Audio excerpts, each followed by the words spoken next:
Assalamu alaikum. In this video, I will be going over some of my favorite passages from Aristotle's Nicomachean Ethics, while offering some commentary alongside them. This will serve those who might have wanted to give it a read, but weren't sure if it was worth the time. This is the fourth and final part of a series in which I go over this specific work, to provide you with some of the knowledge and understanding contained therein, so that you may benefit from its contents without having to read it yourselves. There's a link in the description box below to the rest of the playlist. Let's begin. The man who is angry at the right things and with the right people, and further, as he ought, when he ought, and as long as he ought, is praised.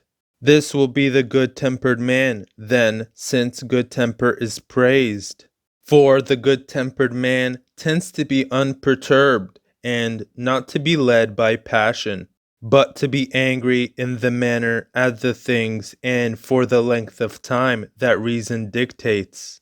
But he is thought to err rather in the direction of deficiency, for the good-tempered man is not revengeful, but rather tends to make allowances. One should not avoid becoming angry altogether. Rather, one should allow for the manifestation of anger as is appropriate in a given circumstance. Though, without a doubt, we ought to refrain from ever becoming consumed by anger, as vengefulness and resentment can rise therefrom. These cause us to exaggerate the negative experiences which brought about their manifestation, and causes us to err in respects to the person against whom this resentment and vengefulness is held, as we are likely to hold the other person accountable to this exaggerated circumstance.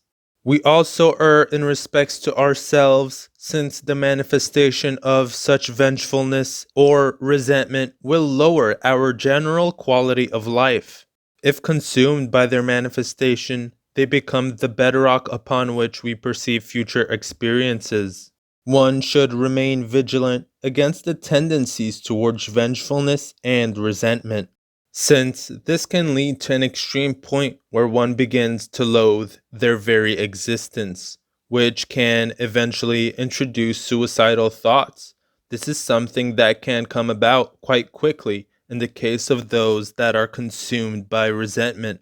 In no way should one harbor any resentment whatsoever, and if one does, one ought to strive with the utmost effort to eradicate it completely, as its psychological consequences are severe. In this passage, we are also met with the frequently mentioned circumstance in which proper conduct is carried out, that being the manifestation of actions towards the right things and with the right people, and further, as he ought, when he ought, as long as he ought. This criteria, by which we can judge our conduct to be either good or bad, points out that actions, for the most part, are not objectively bad, but the circumstances in which they are carried out in is the determining factor. This is something we generally understand, though those who are naive fail to make this distinction. A typical circumstance in which this is widely understood is in respects to murder. We understand that the act of taking another's life is generally wrong, though in certain circumstances it is thought to be just. Such circumstances include capital punishment, which is perceived to be just in the circumstances it is carried out in. It is also thought to be justified in times of war.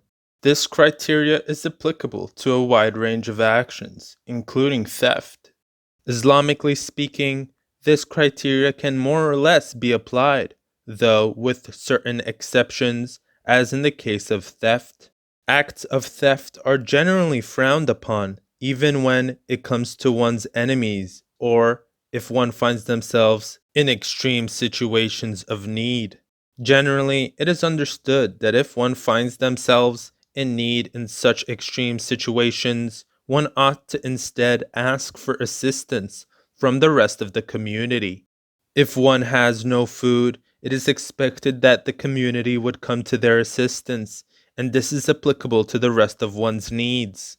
The reason theft under no circumstance is thought to be just is because if committed against others in one's community, the general sense of trust among the people will be negatively impacted, which can lead the inhabitants of the community to exhibit a diminished sense of duty towards aiding one another, and the people will grow distrustful of each other. In time, this would lead to the collapse of the general cohesion that is keeping the community together. Trust is the bedrock upon which civilizations spring forth. If it is hindered, the whole collective is at risk. I hope you guys enjoyed the video. If you did, give it a like, leave a comment, and let me know what you think. I'd be interested to read through your opinions. Thanks for watching, and see you guys next time.